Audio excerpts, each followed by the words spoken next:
রান্নাঘর সবজি কাটছি না, ঘরে সবজি কাটছি এখানে বসে। আজকে রান্না হবে বেতো শাক আর আলু আর কড়াইশুঁটি দিয়ে পনিরের তরকারি। আজকে নিরামিষ, তাই জন্য সবসময় ভাবছি যে এই মেয়েটা নিরামিষই রান্না দেয়, আর মাছটা কবে দেবে। অ্যাকচুয়ালি আজকে আবার ছুটি তো, আর আজকে ছুটির দিনেই নিরামিষই পড়ে, রবিবার, এই জন্য। ঠিক আছে, দেখতে থাকো আগে কি করি। হ্যাঁ, আর টিফিন হবে বেগুন ভাজা আর রুটি তার সাথে। টাটা। এখন বেতো শাক কাটছি। কালকে আসার সময় নিয়ে এসেছিলাম। আমার বেতো শাকটা খুব ভালো লাগে। এটা আমরা বেতো শাক বলি, তুমি জানি না কি শাক বলো। এই যে এই শাকটাকে আমরা বেতো শাক বলি। তোমরা কি শাক বলো জানি না, জানিও। হ্যাঁ, কি শাক বলো তোমরা, ঠিক আছে। আমি একা হাতে কেটে এখন যাবো রান্নাঘরে। একটু এসে হেল্প তো করে দিতে পারো তোমরা। যে মেয়েটার আজকে ছুটি, আমি দিয়ে একটু রান্না করে আসি, বা আমাদের একটু নিমন্ত্রণ করতে তো পারো। আচ্ছা, তোমরা ভিডিও দেখো কিন্তু লাইকটা খুব আর কমেন্ট খুব কম আসে। তোমরা একটু লাইক কমেন্ট করো না প্লিজ, ঠিক আছে। টাটা। ওই রুটির সাথে গরম গরম বেগুন ভাজা হচ্ছে, আর তার সাথে কফি। শীতকালে কফিটা খেতে ভালো লাগে। কফিটা খেতে তো তোমরা আসতেই পারো আমাদের বাড়িতেও। কতবার নিমন্ত্রণ করি, আসো না কেন? হ্যাঁ। আচ্ছা, ওই মায়ের ফোনে কে একজন কমেন্ট করেছে যে গরম গরম জিলাপি খাবে। মেলা শেষ হয়ে গেছে, এখন তোমরা জিলাপি খাবে। যখন মেলা শুরু হয়েছিল বলেছিলাম আসতে, ঠিক আছে। এর পরের বছর যখন আবার এই সময় মেলা হবে তোমরা চলে আসবে। হ্যাঁ, অবশ্যই, ঠিক আছে। আচ্ছা, সরি বলতে ভুলে গেছি, তোমরা সবাই ভালো আছো তো?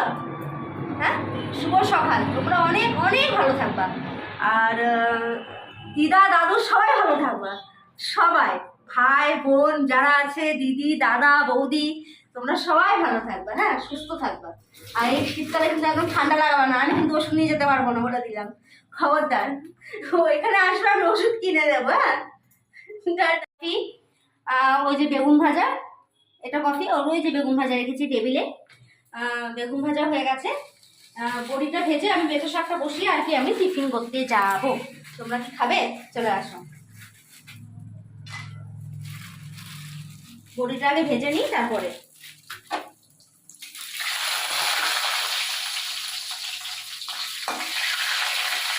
দেখুন শাকের কালারটা দেখুন, দেখেছেন? শাক রান্না কমপ্লিট আমার। শাকটা খালি করব, তারপর পনির ভাজবো, তারপরে পনিরের তরকারিটা রান্না করবো। আর টিফিন আমাদের খাওয়া হয়ে গেছে পরিষ্কার করে, একদম কিচ্ছু বাঁচেনি।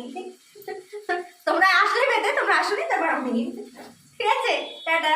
কফি বানাই, দুধটা একটু বেশি থাকে, আমি এরকম কফিটাই বানাই। আর কফিটা খেতে হেভি টেস্টি হয়। শীতকালে তো তোমরা আসতে পারো, আমি বারবার নিমন্ত্রণ করি, একটু আসো না কেন গো। আচ্ছা, এই হচ্ছে পনির। পনির কেটে একটু নুন একটু হলুদ দিয়ে মাখিয়ে রেখে দিয়েছি। কড়াইতে তেল দিয়েছি ভাজবার জন্য, আর একটু গরম জল বসিয়েছি। একটু গরম জলটার মধ্যে পনিরটা ভেজাবো আর কি। আর এই যে আলু কড়াইশুঁটি কাটা হয়ে গেছে আর কি। আচ্ছা, তোমরা ভাবো যে এত রান্না বোধহয় আমরা একবেলা খাই। একবেলা না, এটা দুবেলা ভাগ করে রেখে দিই। আর ওটা রাত্রিবেলা মা আবার গরম করে তরকারিটা।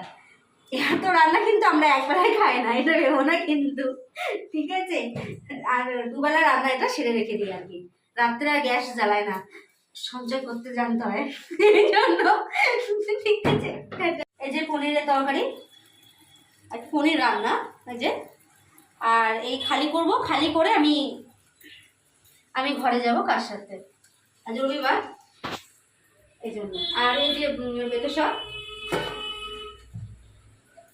আর এটা হচ্ছে ভাত। এটা হচ্ছে আমাদের দুপুরে লাঞ্চ। এই যে এতগুলো জল খালি করলাম, ব্যাস। এই তরকারিটা খালি করে আমি চলে যাব। মা ওই গ্যাসটা পরিষ্কার করে নেবে, আমি ঘরের কাজটা সারবো। কারণ এখন আমাদের সারাদিন জল দিতে তোমাদের বলেছিলাম না, এখন আবার এখন বন্ধ করে দিয়েছে। আবার মার্চের 1 তারিখ থেকে আবার জল চালু হবে। এখন ওই 3 বেলায় টাইমে টাইমে জল দেবে আর কি, ঠিক আছে। টাটা। গুড মর্নিং, তোমরা সবাই ভালো আছো? আমি অফিসে যাচ্ছি আজকে, একটু সকাল সকাল যাচ্ছি। আজকে রান্না ফান্না কিছু করতে পারিনি। আর কোথায় যাচ্ছি সেটা তোমাদের জানাবো, অবশ্যই জানাবো। যেখানে যাই না কেন, অফিসে করে একটু বাইরে যাচ্ছি আমি। আর এটা হচ্ছে আমার ড্রেস আপটা অফিসে। বাস্তবে এই ড্রেস পরে আমি অফিসে যাই। না মাঝে মাঝে কুর্তিও পরি, কিন্তু আজকে একটু স্মার্ট হয়ে যেতে হচ্ছে, এই জন্য স্মার্ট হয়ে যাচ্ছি। ঠিক আছে, তোমরা ভালো থেকো, কোথায় কোথায় যাচ্ছি তোমাদের অবশ্যই জানাবো। টাটা।